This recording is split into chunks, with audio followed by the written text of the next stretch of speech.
Bottom lane, Nautilus has to look for kills. Camille also into Gnar, especially once you get to your level 6 with your Hextech Ultimatum. You can for sure set up ganks for Jose. No, oh my goodness, they pick a Trundle?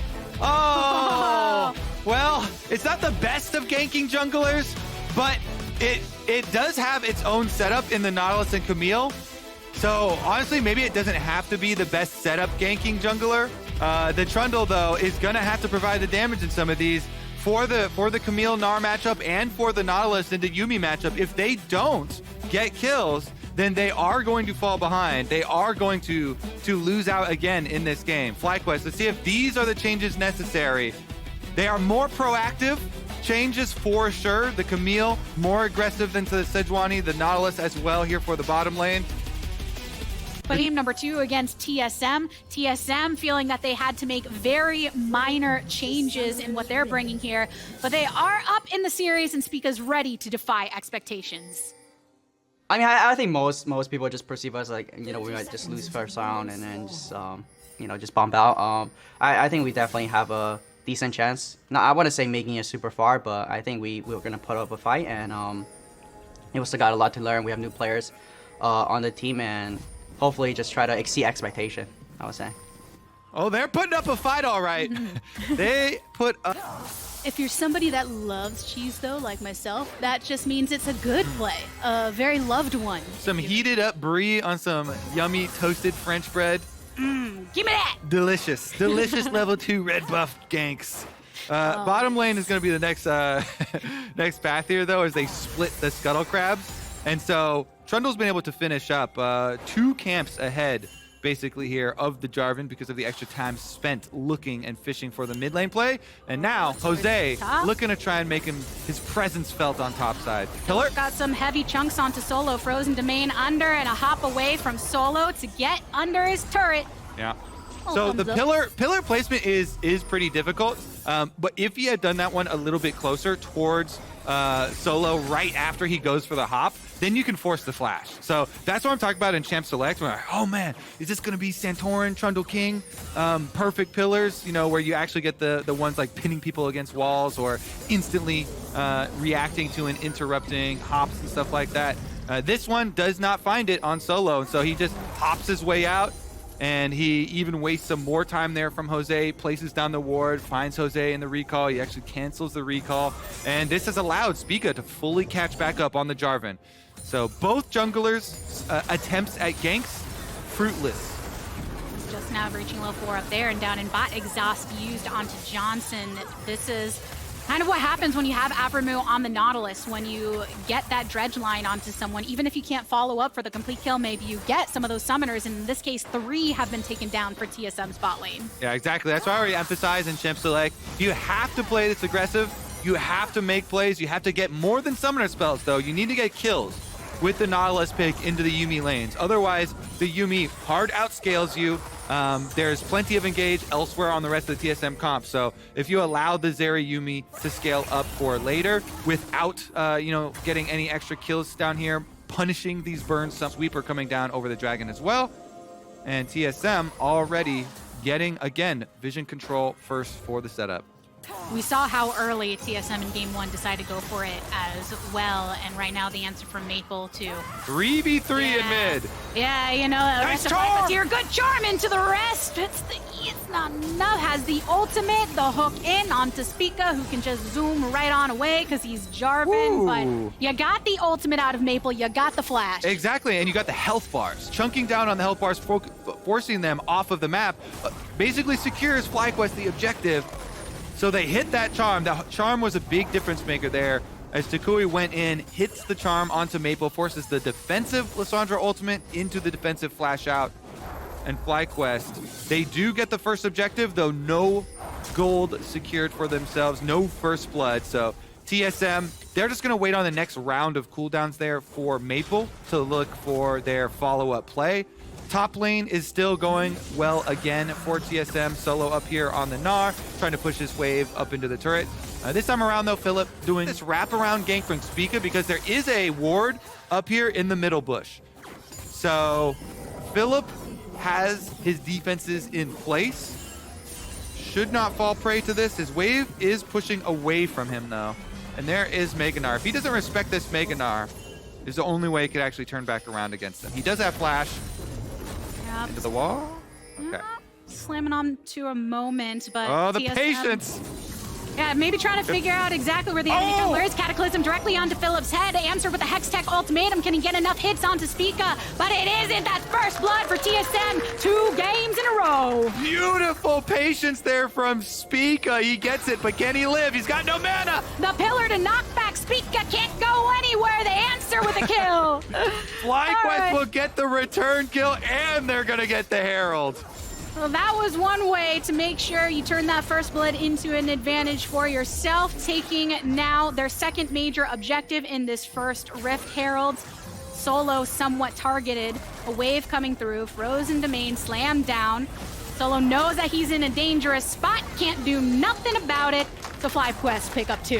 FlyQuest turning the series back around, saying they're not done here after game number 1. Really, really big roam up from the rest of the FlyQuest members because they had also recalled their bottom lane again to go for the early Rift Herald. Not only do they get the early Rift Herald, but they also were able to follow up on that first blood play, get the counter kill. Still pretty fine for them. Going to be more difficult to pull off, of course, but their Yuumi and their Zeri are still scaling, and they still have the Lissandra Gnar frontline playmakers ready for when they want to actually charge down on FlyQuest. It's all about, though, 4 stacks on this Darksteel. Takui bringing Jose over and looking for the dive. Now, Maple can self-ult, so... Oh, yeah. See if he ends up going for it or if he just wants to reserve his Delayed. resources. Right now, still hovering. Multiple on the top side, which means Johnson is vulnerable. Targeted again, rooted by Yuumi. One more slash does it from Spica. They clear out this mid lane.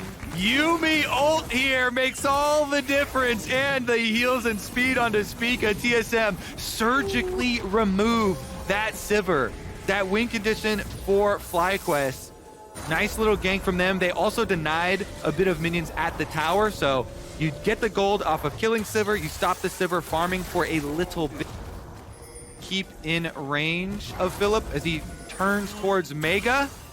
Yeah, Philip has been down here with Solo for some time. There's the Mega, ends up missing a bit, and Aphromoo is here to protect Philip if necessary. That means they have to pull off the Rift Herald then. FlyQuest had started the Rift Herald. If they sent Aphromoo down to protect Philip, that means they're in the 3v4 on top side, and they want the kill onto Solo instead of the Rift Herald here. Aphromoo still hanging around.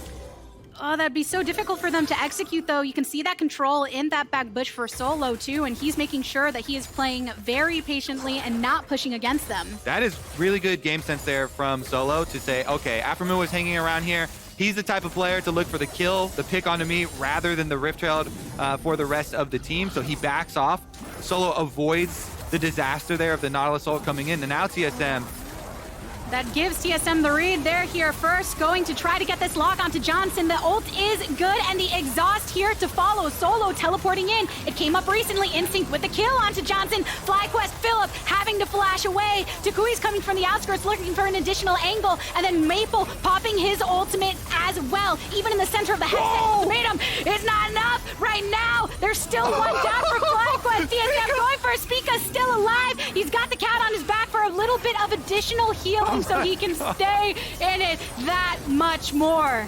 Oh my gosh, TSM, they actually get Maple out of there. Spica, Sergeant Spica going in to save Maple, trying to buy him some time, get the knock up so he can get out. Goes in with the EQ Gore Drinker, has to flash to heal up, and then flashes away himself. Now we're back into live, another dragon fight.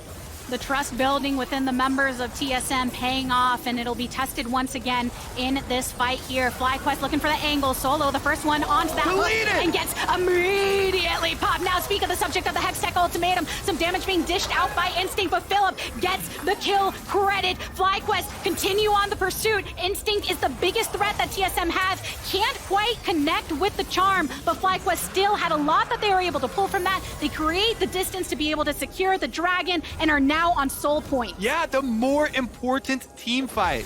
FlyQuest win the one that matters. They win the one with actual rewards here. Dragon number 3 picked up 18 minutes. Again, it's going to be another really early Dragon Soul. Looking like that 23-minuter. And since TSM actually didn't even get the Rift Herald after the last play, I don't know how many times I've said that since that patch came out, but it's such a big change worth hammering home. That a high value camp. You still get something. It changed so much. Yeah. Up right here at the top, though. Solo the subject of some violence again. FlyQuest slaying him with the JOSEDEODO and Philip combo. FlyQuest laying the beatdown on Solo here. They've decided this Gnar is very, very killable. And they get him again. Nice pick off there is going to lead to some split pushing. TSM, they push on top side. They get that top turret. But FlyQuest pushing back as well.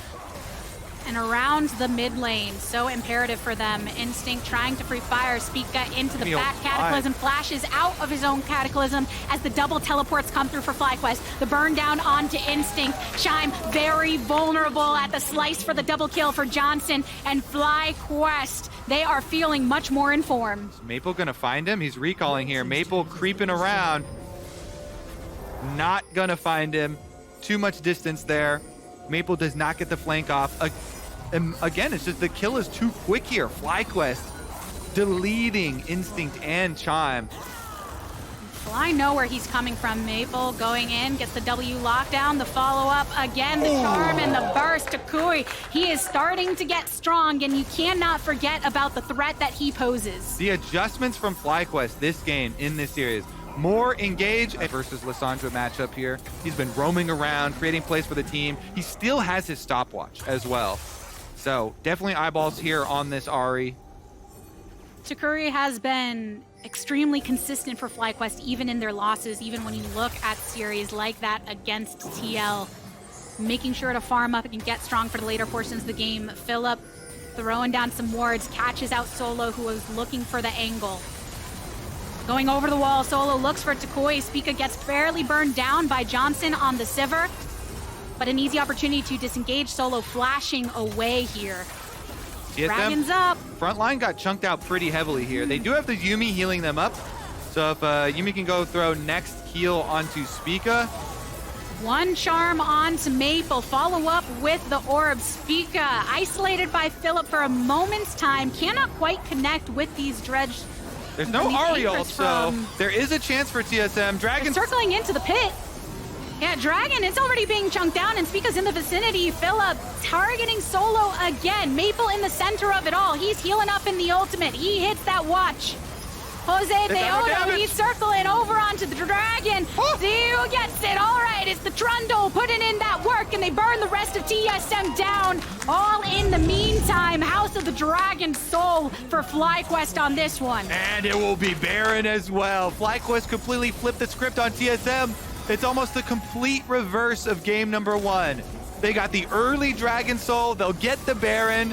And look for the end on the massive lead. FlyQuest strike back at TSM exactly as prominent as game number one. What a series, right back and forth. You can see how those adaptations in draft have paid off for FlyQuest with the tools at their disposal in these fights. Philip looking very comfortable and making sure to isolate targets as well. Yeah, let's take another look at it because they have to operate this one without having the Takui ulti. And so when Philip goes... Takui can be when he's got that death cap, when he's got everything that he's been working towards all game in the fights. Doing a lot more than, as you're saying, yeah, Maple buys that time, but you ain't doing anything during that time to be able to set up some of the finishers onto FlyQuest who have been able to survive through and through. Yeah, big stuff here. You love to see, too, when you just run back a pick. You know, it was the biggest loss of game number one. Let's take another look at this attempt. Oh, JOSEDEODO knocked up over the wall. The Zeri damage is pretty good. Solo, though. Oh, look at the burst. Look at the follow-up. Look at FlyQuest with the purple in tow. They're able to get it all. They're able to get the ace here for FlyQuest. Feeling good about it in this game. Yes, they are. FlyQuest answer back emphatically. ABRAZO leading the charge on the Nautilus, but Takui making the difference. A shorter game than the first, a similar fashion, but falling to the FlyQuest side to tie up the series. Takui never died in the game. 10 stacks on his Dark Steel at the end. Huge picks